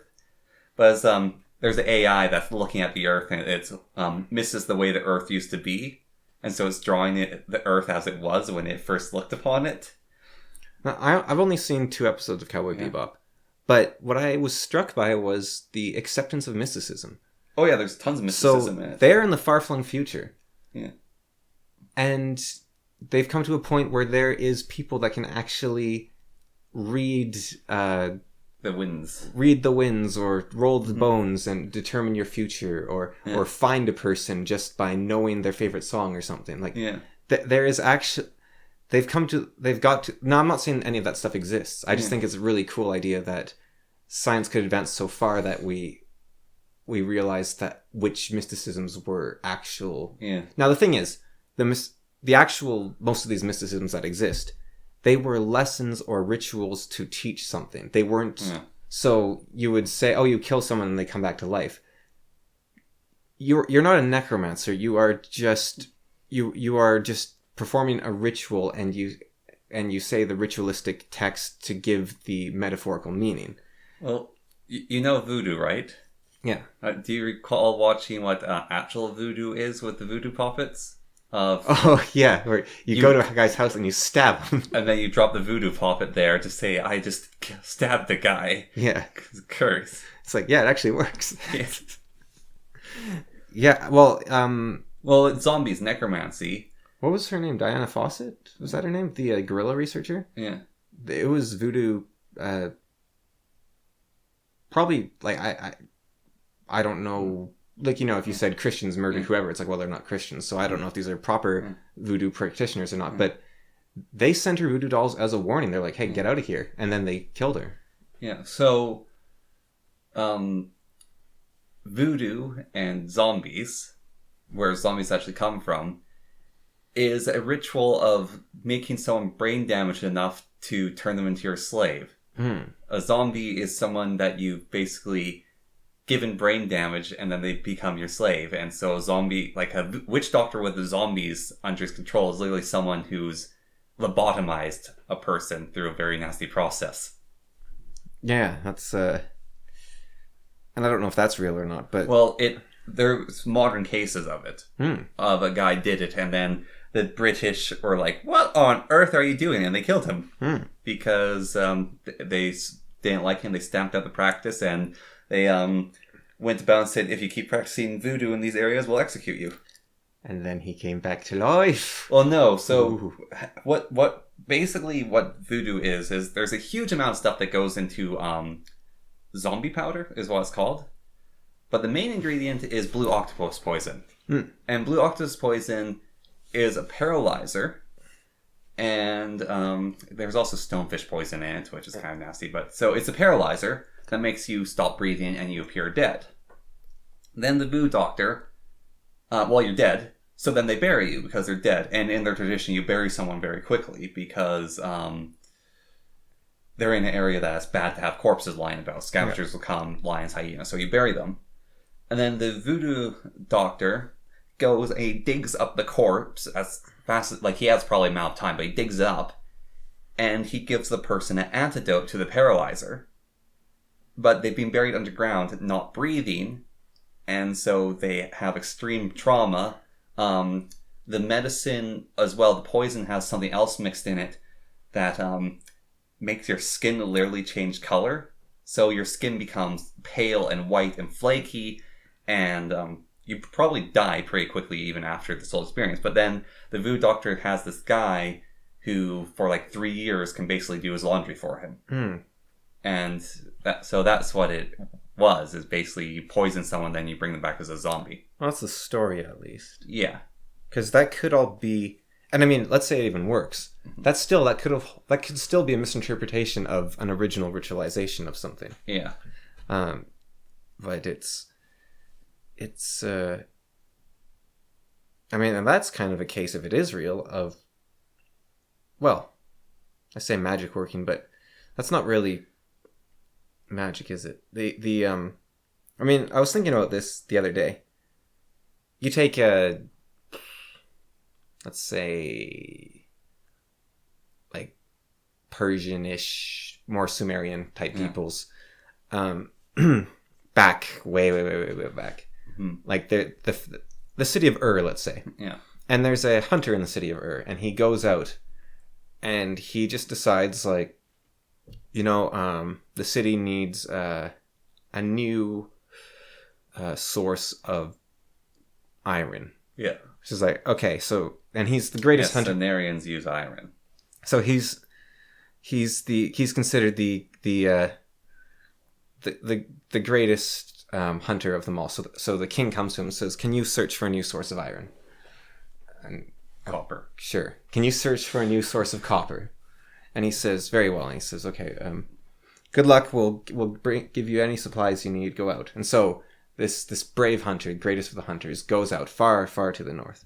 Yeah. And he's gone for months, just searching everywhere he goes, and he travels lands no one has ever walked past. He sees creatures no one has ever seen. Mm-hmm. And one night he is asleep under the stars, and suddenly the heavens come down to him and start speaking, and he comes back and says, "I found the land of the gods." Yeah. I mean, if no one knows about the existence of Northern Lights, yeah, and you are the first person ever to see them, the world is suddenly much bigger than you thought. Yeah. And so I think that was an experience that people probably had all the time. Because you'd go, wait, the world is way bigger than I thought. And nowadays, that is still true. Like we said, there's places all over Canada and China and America. Nepal. Maybe less of so America. Rocky Mountains. Yeah, but where people have never been. Yeah. Yeah, I guess America to a degree, but America is actually fairly... flat. Well, it's got mountains splitting it and stuff, but it's got a lot of people. In the flat parts, though, it's very flat for quite a large area. But... And then, like, of course, Brazil is just... No one's been anywhere. Yeah, I mean, even in America, it's something like... It's either 60 or 56% of people in America believe in ghosts. And so there's things that... Ghosts are usually caused by humans. And so humans can cause confusion and wonder in themselves enough to have... Like 56% will go with a low number. But if you see something that's real... Yeah. Like... verifiably real. Like, you can take a picture of the Northern Lights. Yeah. You have still seen something that... Wait, there is... I think, like, glowworms. Like, you go deep into a cave, and you see the stars. You're like, what the... And then they drip their little spit on you, like, bleh. But suddenly life is... Like, whoa, wait, there's more. Well, that bioluminescence in the water where you can wave your hand through an ocean and suddenly it glows blue, and then you're like driving your boat and there's this blue glowing trail behind you in the waves. Yeah. Like, that's freaky. So I think like Lovecraftian cosmic horror. Coming at you out of left field, Lovecraft. Well, I don't know if cosmic horror I don't know if it's a legit genre. Like, aliens coming to Earth, for example. I think that's smaller than like Cortez meeting the Aztecs. Well, Cortez knew about their life. Then what was the guy before him? Columbus. Columbus, I guess. Yeah, but the Vikings. Well, yeah. Let's say Leif Erikson finding an island of like red people or whatever. No, that was his sister. No, she died. No, it was his sister. She got killed by them. Yeah. Yeah. So the legend, right? His sister. Well, deservedly so, I think. Yeah, so his sister, they both set out around the same time. She went to a different location, but basically, I think a few Vikings escaped the situation. But she started up a settlement, was horrible to the local population, and she ended up getting killed by this mysterious group of people who look nothing like the Vikings. There's like these people that... Well, they were like red and whatnot, weren't they? Because they were like painted and stuff too. They were red and white. Yeah. And they had different body structures, and they were people where no one lived. They were far, far away from anything. And I mean, that's more alien. Mm-hmm. Although the Vikings might have been expecting that. The Mongols looked freakish. They did weird body modifications. They scarred their faces and they squished their heads. Yeah. And you had these people... Oh, the people in Africa who had the rings that make their necks longer and the huge lip ring. Like those things that are like this big on their lip rings. And... Well, I think like the thing about them is like African tribes tend to know about each other. Yeah. The Mongols... No one knew about. They just came out of the wastes. They came from nowhere and conquered the world. They came out of nowhere with dust on their backs, and then they conquered the world. They were aliens that came from nowhere and conquered the world. Like, if aliens came to Earth and conquered it, that would be similar to the Mongols. I don't think it would be that much different. The aliens probably have the same reasons for conquering Earth in some cases. There's nothing back there. And it's a desert. It would probably be less shocking if aliens conquered Earth because we have the idea of aliens, whereas people weren't. I don't think people are expecting the Mongols. Well, so the Mongols coming out, they went into China, right? That was one of the places. So I talked to you about this before. There is a river trail that literally goes through the worst part of Earth in like environment, and then it goes into a valley. So there's this really cool giant valley. And then there's a trail out of that valley, and that goes into China. And so these people appeared in a valley that there's mountains surrounding this valley. Everywhere beyond it that they knew about was death. It was a wasteland no one was in. There might be a few traders, but they usually were more to the west. But then these people came out to the north and the east, out of nowhere. They came out of the land where nobody lives. Yeah. And they actually didn't come out of the land where nobody lives. They came out of the land above the land where nobody lives because no one lived in that waste. Talking about the Gobi Desert? Or? Yeah, the Gobi Desert, and there's 2 other deserts surrounding it, and then there's a group of mountains. And it, like, literally, historically, there isn't stuff from the past there. People didn't live there. But it's... It's like the least inhabited place in history. Actually, speaking of... Well, I think, like... Well, Antarctica. Well, and also, like, Yellowstone National Park, or Death Valley. Or, it's on that level. Like, the center of a volcano. Yes. For the amount of size of land. Oh, Yellowstone Park. It's pretty big. And I don't think you can live most places there. Yeah. Although there is animals to live. Wolves. But you can't live in, like, a geyser. No. And also it'd be dangerous to live near a geyser because... Well, I wasn't saying live, I was saying inhabited. Inhabited is a landmass of a surrounding area. Imagine like live near Old Faithful and you just keep like whipping out your umbrella and you just... Yes, but speaking of aliens, actually, back in June we didn't talk about this because we had so much...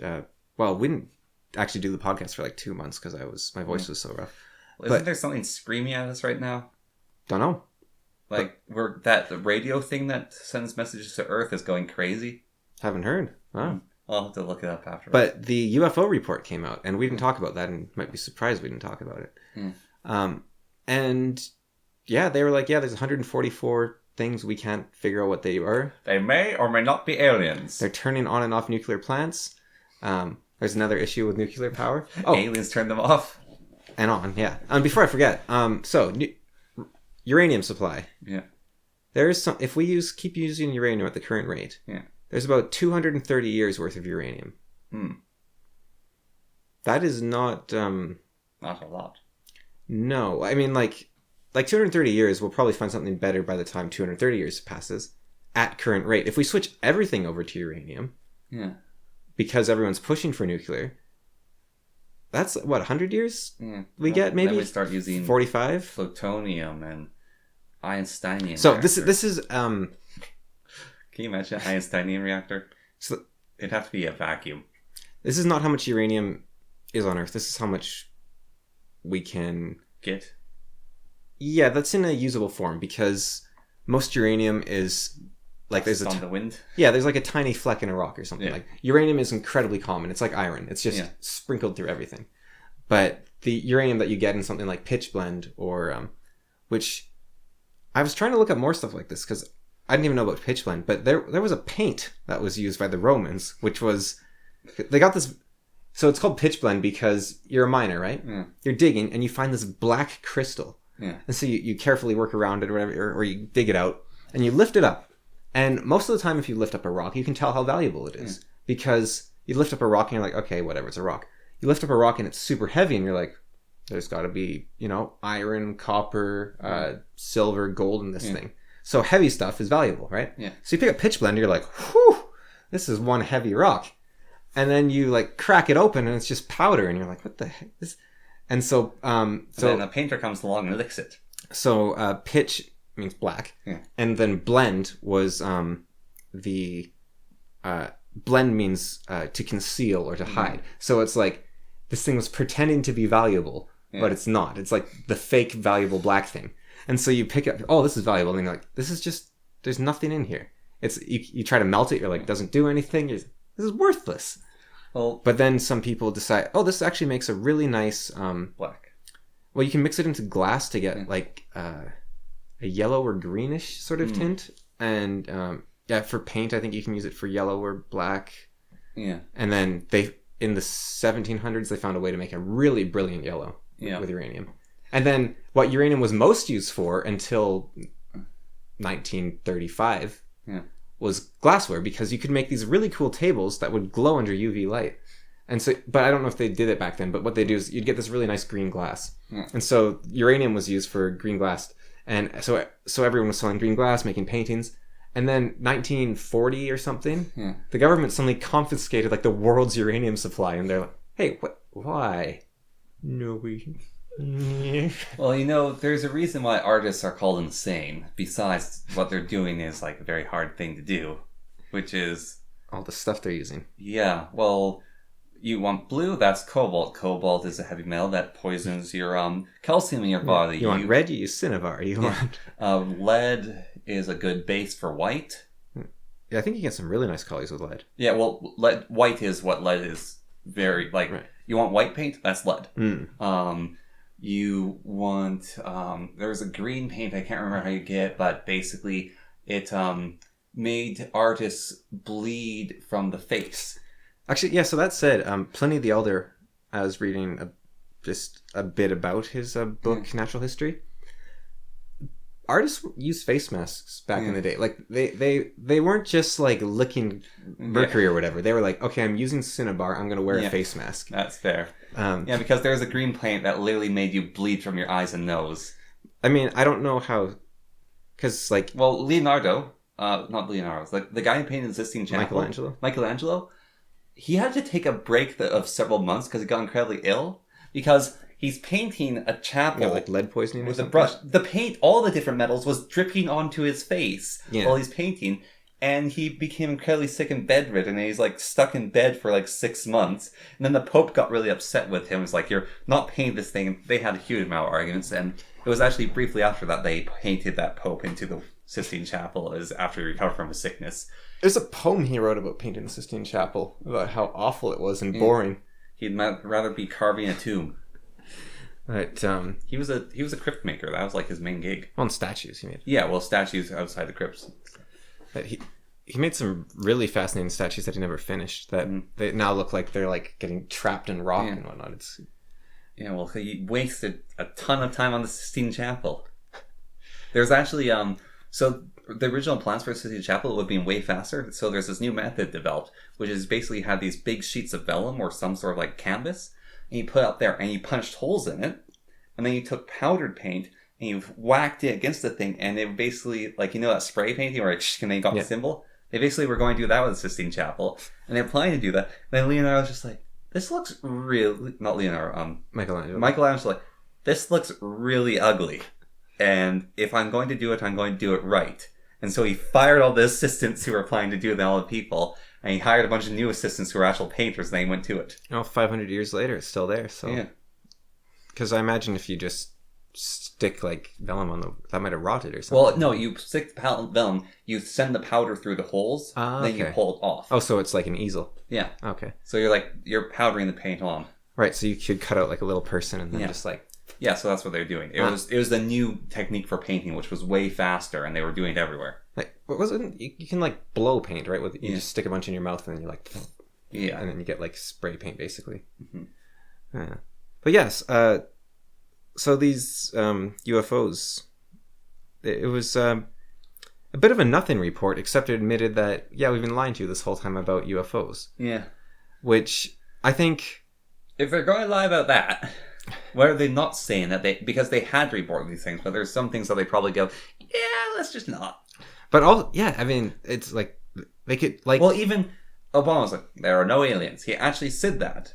And then... There's no... Sorry, not aliens. There's no UFOs. And then later he said, yeah, there was. Yeah.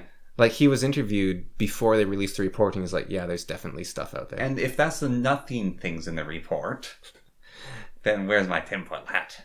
Well, don't need one, because it's real. And that's the crazy thing is that... Well, you look at something like where where the American government was trying to develop psychic soldiers. Yeah. And they said, oh, no, that doesn't work. Well, is that true now? Because if you lie about one thing, you lie about everything, right? And there's a very long time of trying to develop soldiers instead of the technology they used. And it's like, you know what? It's way cheaper just developing the technology. And there's a lot less ethical questions getting raised about it. But there's... Although those pools, the isolation chambers, rose from that technology. We actually got that from the U.S. programs. Oh, those relaxing things are just the same as their torture chambers. Yep. Yeah. Yeah, it's kind of funny, isn't it? It's like a little bit. Ooh, that's nice. A lot, and you go crazy. Yeah, well, so it's like, I know Joe Rogan has one like in his house. He's like, yeah, I go down there for like a good 4 hours. It's like, oh yeah, we put someone in there, we get the saline solution the exact same of their body, and we leave them in there for about 3 days. Yeah, and then they lose all senses and they start hallucinating and seeing stuff. Yeah. Yeah. But you know, like Bob Lazar or whatever his name, like everything he said could be true potentially. Although what I suspect is more likely is they lied to him about everything so that even if he did tell everything, he would seem crazy. I mean, the whole thing with Bob Lazar is it could be a psychology experiment that they want to see what happens to a scientist that you think is working on aliens. I don't think that's what it was. I imagine my best guess would be that they have some very advanced technology, much more than they've revealed to the rest of the public. And they called it alien technology so that he would seem crazy if he tried to talk about it. So they say, oh yeah, we need you to work on this thing. It's alien technology we recovered. But it's actually just technology that was made by humans Now, it could be alien technology. There's no reason it can't be. So, going to bring up Bob Gimlin here, just so we sound even more kooky. I think Bob Gimlin is actually very reasonable. Yeah.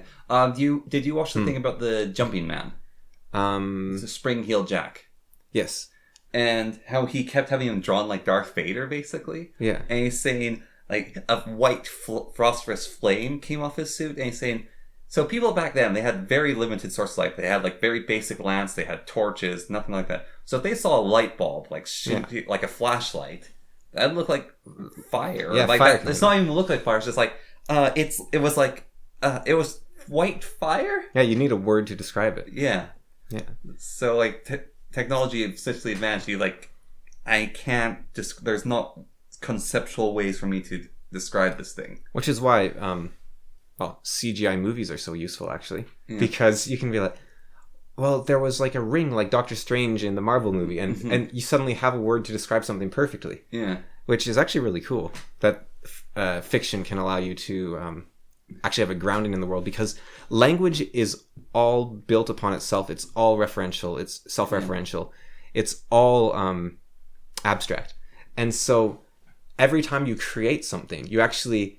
give the abstraction one more outlet to strengthen itself and build upon, and keep it. So language gets stronger the more stories there are. Like, how would you describe a cowboy hat if we didn't have cowboys? How would you describe fear if you had no concept for emotion? Yeah, so you'd say there's a god that makes me do things. You'd say Pan Pan made me do it. Yeah. So language is an incredible degree of abstraction. We talked about in one of our earliest episodes, I talked about mostly, I think, how I didn't like everything becoming memes and like everything being references. But that's all language is references. I was way off the mark there. Like, there's no danger of language becoming made of references. It already is. Yeah. That's all we have. And that's because talking about abstract concepts is so difficult. It's amazing how well people can do it. And the steps we had to go through to get there are crazy. Like, we have to invent gods, we have to invent demons. If we go 100 years back, like, if you went 100 years back in time, you would have so much trouble communicating with people. I've told that story, maybe not on the podcast, but there was an Irishman who was, he's racist. He was racist, like in a good-natured manner. Like, he wasn't hateful just to be, I don't think most racists are, but he wasn't hateful to be hateful. It's just, he just thought that other races were inferior to him. Yeah. That's just the way the world was. He didn't make it that way. Maybe he would have made it different if he had made it, but that's just the way it was. Yeah. And his son didn't know what to do with him. He's like, Dad, you're crazy, right? And he tried to say to him, okay, look, Dad, like, imagine tomorrow you woke up and you were black. Mm-hmm. Like, would that suddenly make you inferior? Would that suddenly make all your thoughts less valid? Would that suddenly make you less morally sound? Would you suddenly become crazy? And his dad was like, waking up black? Nobody's ever done that. That's ridiculous. Yeah. Like, that was, one generation between them. Yeah. And already the generation back couldn't abstract on that same level. Mm-hmm. And, I think you could be a man particularly bad at abstraction. Yeah. But actually not really. No, because, the American SAT used to test more for, logical things. And now it tests for abstraction, doesn't it? And they test much more for abstraction now. So they used to say, like, okay, how many kilometers would you travel if you traveled from this state to this state to this state to this state to this state to this state, taking these roads and doing this? And now the questions are more like, how would you design a water filtration system for a city that lived next to a mine? Yeah. Which is a much more abstract idea. And so if you look at IQ tests, they keep going up. But if you divide them into sections, they're not. Most of the sections are staying the same. Like, mathematic intelligence hasn't really gone up over time. Geographical hasn't really gone up. Like, memory hasn't really gone up. Abstract IQ has massively shot up since, like, the 30s, basically. And is that just because we have more and more stuff to abstract off of? It could be. I don't know the reason, but that would... I could believe that. Or it's just exponential, I guess, because you just keep... you just keep getting more and more and more. Although I've heard in the last... I could be wrong here, but in the last 10 years or so, IQ has kind of stalled. Which, I mean, the fact that it was increasing at all was kind of amazing. So it's not really a bad thing. I think we're going to finish up here soon. Yeah. But one thing on IQ, because I feel like I need to address this at least for myself and hear your opinion on it. So people are like, oh, but IQ tests don't really test for intelligence, or like they say there's problems with our IQ tests test for IQ. It's like, yes, IQ tests test for IQ. And if you have a high IQ, it's been shown that you get this out of this. And if you have this, you get this. Like, a speed test on a plane doesn't test for the plane's durability. No, it's testing for the speed. Yeah, so... And it's an important measurement that actually does mean things to us. Like, it has meaning. IQ might not measure intelligence, but IQ tests have very high... what is it called? Internal consistency and external consistency. So if you give the same test to the same person over many years, they'll get the same result. And if you give the same test to a bunch of different populations, they will get the rough same averages. Yeah. And so IQ tests are measuring something. Yeah, well, you know the joke, like, military intelligence, her. Like, there's that whole, like, you have to be stupid, go military. So part of the reason why they give you IQ tests in military... That's not what the joke is. Sorry. It's the oxymoron. Yeah. It's intelligent. So military means following something step by step without thinking. Yeah. Whereas intelligence is thinking. So military literally means non-thinking. Yeah. So military intelligence is an oxymoron. All right. Well, I didn't know that. Yeah. But anyways, if your IQ is too low when they test you to go into the military, you can't go in, because if your IQ is at that level, you actually cannot be taught to do things. that are basically military. You cannot be taught to follow orders. You cannot be taught to hold a gun properly. You cannot be taught to follow procedure. Like, if your IQ, when they measure it, is at a certain point, it's like, it's not worth our while investing time into this person. It doesn't work. So IQ tests are very. So what the psychologists say is that IQ tests measure IQ. Yes. And so they might not necessarily be measuring what you would consider intellect, because intellect could include experience and wisdom and emotional intelligence is one of the things that people go on when they talk about intelligence. Like, oh, the IQ doesn't measure emotional intelligence, and it could also not measure your capacity to let's say there's a disaster situation. Snap moment judgment. Yeah, or just even your ability to react. You might have the judgment and just stand there and not do anything. So it like your ability to cope in a stressful situation. So IQ might not measure a lot of things we might consider intelligence. Yeah. But IQ is measuring something because it's very consistent. It's one of the more consistent tests out there, if not the most consistent test. Yeah.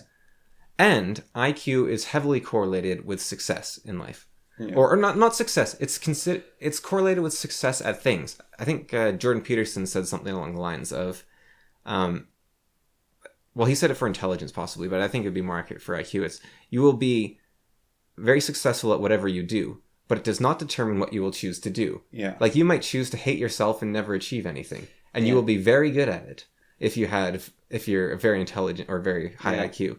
And so it doesn't. So success, as we would broadly categorize success, might not be related as strongly to IQ. Yeah. But success at what you set out to do is fairly highly correlated with IQ. And the really nasty thing is that physical health, strength, all that sort of thing tends to be correlated with intelligence. Yeah. There's people called gifted people in psychology, and they have above average IQ. Yeah. And they tend to all like people that have genius level intellect tend to also be very healthy and fit. So they're like Bruce Wayne. It's just really unfair, basically. There's not the trade-off being the big, dumb, strong guy and then the skinny, wimpling, like Moose and Dilton. Yeah. I think those do exist. Yeah, those do exist, but the and it could be that the really strong people might not be the smartest, and the really smart people might not be the strongest. But there tends to be people that are just above average in every single thing, and they tends to correlate with each other. Like this person will be happier, smarter, stronger, and so if you find someone who is like happy and stronger than average, they're probably also smarter than average. Like it doesn't mean they are. It just means like the odds are that like if someone's gifted in one thing, they're gifted, and it's just I don't know. Not fair. It's like where's the justice? Maybe there's more variables that aren't looked at there. Like I think if you have to go through a lot of hardship, you might actually like emotional intelligence is a very weak measure, but the idea of resilience is well. I think on that actually. So we talk about when we're going for a walk, we talked about God. Yeah. And how a lot of people believe in God even if they don't. Yeah. Like, or they have a religion. The concept of universal fairness. Like, no, people say life is not fair. Yeah. But like that concept is like, well, there's these people are just better than normal. Like, no, there should be a balance. Like that's almost a. Well, I think those people would typically probably be like kings and whatnot, and then therefore they should be great or something. I don't know. Yeah, but it's just like there should be a balance. It probably correlates a lot to wealth as well. I don't know in which direction, but because it could be that maybe you become healthy and smart and happy if you have wealth, or maybe if you're happy, smart and healthy, you can become wealthy. But I don't know if those are actually. Yeah, it's a funny. Oh, so there. Let's finish up with just me making some corrections from like last episode or 2 episodes ago. So I was talking about. You were talking about admitting you'd stolen a bunch of money from our dad, and I said our dad made a very good response, but I wasn't sure. So I think to clarify, because I was kind of I was unable to say like I was saying there was an issue there that could exist but didn't. Yeah. So if our dad had said, "Oh, that's fine," he would be basically dismissing your admittal of guilt. Yeah. And he would also be encouraging it almost. Yeah, he would be not discouraging the behavior. Yeah. And if he had said, well, that's terrible of you, then he would be discouraging you from admitting to wrongs and redemption and redeeming yourself. Yeah. So his response was basically the best response you could give, which was what I was trying to say, was that, like, he didn't deny that you had done wrong, but he let you know that you were loved and looked after, and that if you needed, he would provide. Yeah. And so it's a very good response of for someone that comes to you asking for forgiveness. You do not dismiss their guilt, and you do not hate them for admitting something. And it's hard situationally to come up with something, but I think that was just a very good response. Yeah. And there was another thing I was confused about. Do you remember what it was? No. Because I had another... It's your confusion. Yeah. Well, I had troubles expressing myself on the... Oh, you could become addicted to talking about... Yeah, addicted to confession. Yeah. And so I think the solution there is simply that part of absolution... So saying something is only one step of confession, let's say. Changing is also a step of confession. Yeah. And if you don't change, then you're not really confessing. And I had it worked out slightly better. Well, so there's in the confessional, it's like, forgiving Father, for I have sinned, and it's, oh, what did you do? Or it doesn't say anything. I murdered a man. He won't call the police on you. Yeah. That, like, breaks the whole deal. But he'll say, turn yourself in. Like, I encourage you to turn yourself in. And if you just walk away after that, it's like, I'm absolved. No. Well, I think, like, the big one is you keep going there for cheating on your wife. Yeah. You aren't doing anything. Yeah. You're just making yourself feel less guilty. Yeah. And so that is the... So I think at the priest, I don't know, raise the Hail Marys each time or something. I don't know. Like, you need something for that, because... 10 Hail Marys and scrub the floor. Yeah. Yeah, I had something to... Yeah, nice. All right, well, we'll just leave it there, I think. And yeah. And yeah, I want to talk more about the aliens, but I thought I'd just mention them. I wanted to be able to talk more about aliens, but there's nothing really to add, because they didn't say much. Mm-hmm. All right. All right. We'll just stop there.